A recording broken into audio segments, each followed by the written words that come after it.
What's up, people? Good morning. I know I'm a little late. I'm not, well, I guess that depends on where you were tuning in from, but what's up, everybody? I know if you're on the West Coast, it's almost 10 o'clock, so I'm not as late as what I could be. But East Coast people, what's up? What's up? Come on in. East Coast people, it's damn near 1 o'clock, so it ain't no morning get down for you. This is well into the afternoon. But I want to talk a little bit about compatibility because as I have conversations with people about dating, it seems as if there's not a lot of people who know a lot about it.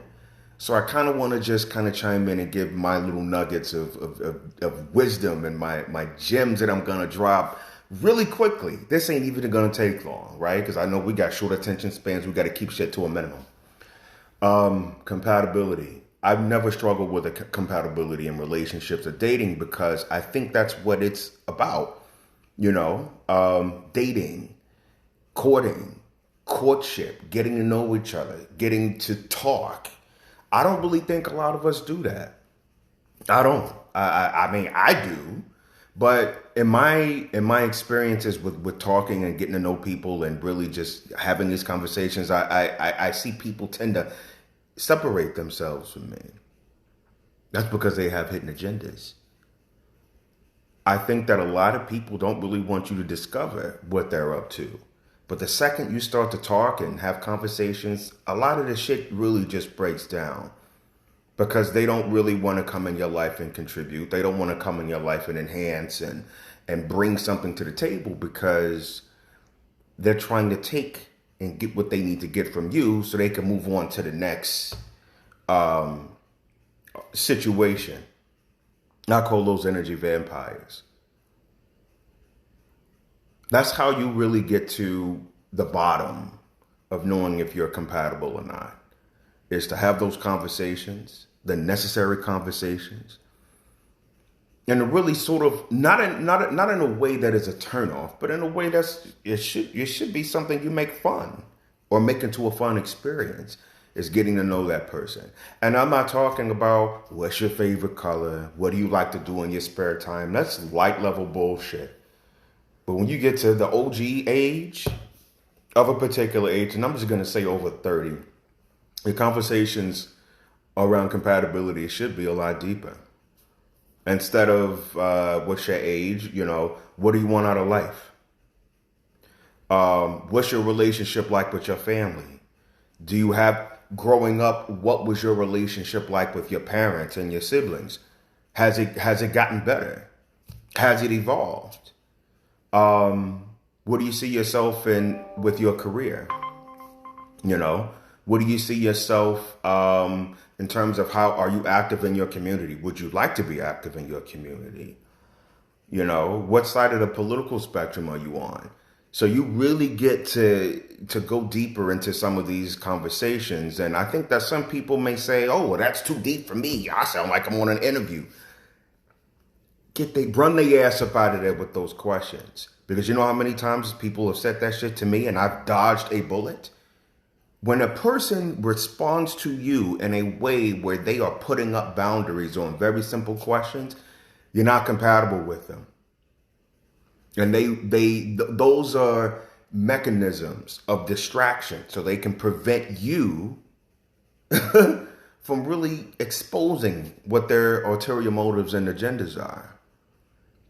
I don't respect people like that. Neither should you. I also think that when we look at compatibility, I think sex is a big part of it. If you got a low sex drive and you ain't trying to get it in every single day, that has to be something that you are willing to communicate. Oh, I'm sorry. You want to get it in every day? Well, my schedule doesn't really allow it. I need someone who's a little bit more hands off, someone who really doesn't need me, digging their back out every other day because I don't have the energy, I don't have the time. Or even if you do, if you know sex is a very important part of that that need that you want out of another human being. Listen, yes, I'm busy as hell, but I will make special time for this because I know I like to get it in. Those are things that we got to be able to communicate. I think that sex is some people say that it's not important. You'll never hear me say that shit. Ever. You will never go on record to hear me say sex is an important in a relationship. Because it may not be important with you, but at some point, it's going to be important with somebody else. It's interesting that a lot of relationships and dating today, a lot of people don't want to get the important things from one person. They want to have you as a partner, but they want to get these other different increments from everybody else. You can't have it both ways. You can't have your main, squeeze or whatever it is. You can't have your main one and then be community ass or whatever you got going on the right. You can't, it doesn't work that way. Eventually the shit is gonna crumble because as much as people think they have it together, you don't.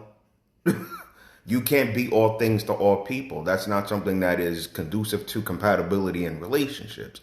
And the last little nugget I want to leave you with is in order for you to be compatible with anyone, you got to know where you are and where you want to go as an individual. That ain't got nothing to do with anyone else.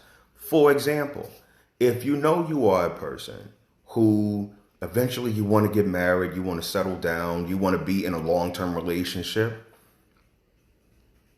communicate that. And that doesn't mean that because you want those things, you want that with that person.